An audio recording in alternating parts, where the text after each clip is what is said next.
My dear students, আসসালামু আলাইকুম। আজকের আলোচনা উইথাউট ক্লোজ নিয়ে। চলো আমার আলোচনাটি শুরু করি। এখানে দেখো, প্রথমে দেওয়া আছে এ নাম্বার গ্যাপটির দিকে তোমরা লক্ষ্য করো। এ নাম্বার গ্যাপে কি বসবে, কোন শব্দটা বসবে বা কোন পার্শ্ব পৃষ্ঠা বসবে সেটা আমাদের আগে নির্বাচন করতে হবে। তো দেখো কোন পার্শ্ব পৃষ্ঠা বসবে। দেখো যেহেতু গ্যাপের আগে ইম্পর্টেন্ট একটি শব্দ দেওয়া আছে, তাহলে ইম্পর্টেন্ট কোন পার্শ্ব পিস? Important adjective. তাহলে অ্যাডজেক্টিভের পরে সাধারণত নাউন বসে। তাহলে আমরা এখানে কোন নাউনটা আনবো? এখন হাজার হাজার লক্ষ লক্ষ নাউন আছে, তাহলে আমরা এখানে কোন নাউনটা আনবো? তার জন্য গ্যাপের পরের শব্দগুলো আমরা একবার দেখি। এখানে ফর, দি, পরে আবার গ্যাপ দেওয়া আছে, travelling, on the Rangpur express. তাহলে আমরা এই যে শব্দগুলো পড়লাম, এগুলোর মধ্য দিয়ে আমরা কি বুঝতে পারলাম যে এইখানে কী ধরনের শব্দটা ব্যবহার করা হবে? রংপুর এক্সপ্রেসে ভ্রমণ করা। আরও কয়েকটা কিওয়ার্ড পড়ে নেই। আমাদের এই শব্দটা নির্বাচন করার জন্য এইখানে কি বসবে তার জন্য আরেকটু আমাদের পড়তে হবে। The Rangpur express bound for Dhaka is now ready for dash on platform 2.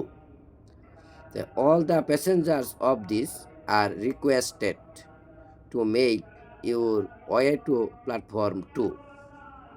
তাহলে আমরা বুঝতেছি যে এটা, যেহেতু এটা একটি গুরুত্বপূর্ণ কি গুরুত্বপূর্ণ একটি ঘোষণা হতে পারে, গুরুত্বপূর্ণ একটি তথ্য হতে পারে, গুরুত্বপূর্ণ একটি সংবাদ হতে পারে, এরকম কিছু।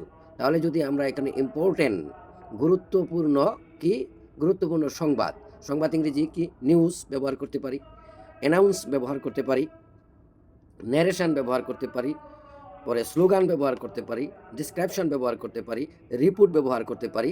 এই ধরনের শব্দ আমরা ব্যবহার করব। কিন্তু আমাদের এখানে লক্ষ্য রাখতে হবে যে ইম্পর্টেন্টের সাথে আসলে কোন শব্দটা যায়, এবং আমরা যে এখানে যে প্যাসেজটা পড়লাম এই প্যাসেজটার সাথে কোন শব্দটা রিলেটেড। যেমন এখানে আছে, আমরা যদি এখানে যেহেতু এটা বোঝা যাচ্ছে কিছুটা যে রেলওয়ে কর্তৃপক্ষ একটি ঘোষণা দিচ্ছে। তো ঘোষণা ইংরেজি কি? অ্যানাউন্সমেন্ট আমরা ব্যবহার করলে সবচেয়ে ভালো। এরপর ন্যারেশন ব্যবহার করতে পারি, ইনফরমেশন ব্যবহার করতে পারি।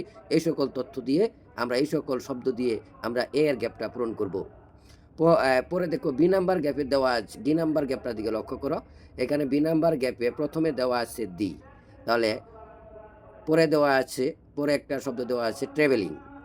দি এর পরে আমরা জানি এ, এন, দি, সাম, এই সকল এরপরে সাধারণত কি বসে? এই সকল ডিটারমিনের পরে সাধারণত নাউন বসে। তো এই সকল ডিটারমিনের পরে আমরা সাধারণত নাউন বসাতে পারি। তাহলে আমরা কী ধরনের নাউনটা এখানে বসাবো? ট্রাভেলিং। এখানে ট্রাভেলিং দ্বারা বোঝানো হচ্ছে ভ্রমণ করিতেছে। তাহলে এই যে গাড়িতে, বাসে, ট্রেনে কারা ভ্রমণ করে? এই নাউনটা কি আসবে? প্যাসেঞ্জার।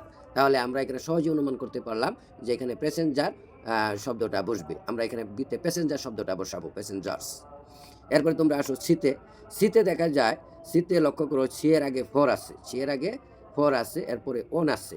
তাহলে আমরা জানি যে ফর হলো প্রিপোজিশনের পরে সাধারণত নাউন বসে, তাহলে নাউন বা প্রোনাউন বসে। তাহলে এইখানে প্রিপোজিশনের আগে, যেহেতু প্রিপোজিশনের আগের শব্দটা একটু লক্ষ্য করো, রেডি, মানে নাও রেডি। তাহলে কে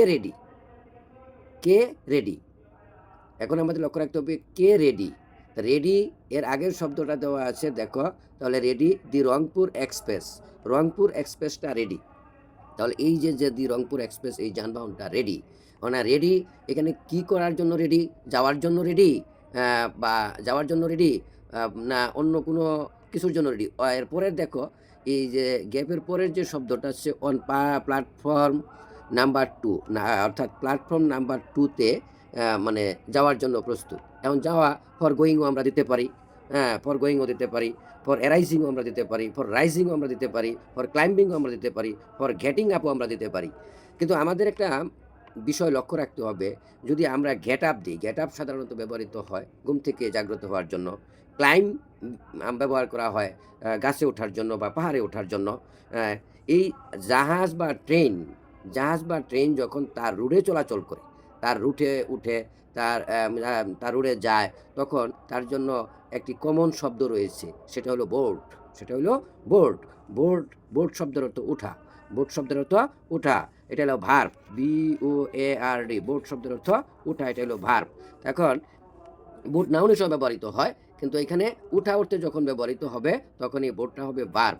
এই ভার্বের আমাদের এখন নাউন ফর্ম করতে হবে। ভার্বের নাউন ফর্ম করার জন্য কি ভার্বের সাথে আইএনজি যোগ করতে হবে, বোর্ডিং। তাহলে ফর বোর্ডিং। এরপর আসো ডিতে। ডিতে দেখো দেওয়া আছে ডি নাম্বার গ্যাপের আগের শব্দটা লক্ষ্য করো। আগের শব্দটা আছে দিস, একটা ডিটারমিনার। তাহলে ডিটারমিনার এর পরে নাউন হয়, ডিটারমিনারের পরে কি হয়, নাউন হয়। তাহলে দিসের পরে সাধারণত নাউন হবে। এখানে কোন নাউন হবে, যেহেতু আগে অল দ্য প্যাসেঞ্জার্স কথাটি দেওয়া আছে, তাহলে বোঝা যাচ্ছে দিসের পরে একটি যানবাহনের নাম হবে। এই যানবাহনটি কোনটি হবে, যেহেতু এখানে রংপুর এক্সপ্রেস উল্লেখ করা আছে, রংপুর এক্সপ্রেস যেহেতু একটি ট্রেনের নাম, তাহলে এখানে দিসের পরে ট্রেন শব্দটি বসবে নাউন হিসেবে। ধন্যবাদ। আগামী ভিডিওতে আরও গুরুত্বপূর্ণ বিষয় নিয়ে আলোচনা করব ইনশাআল্লাহ।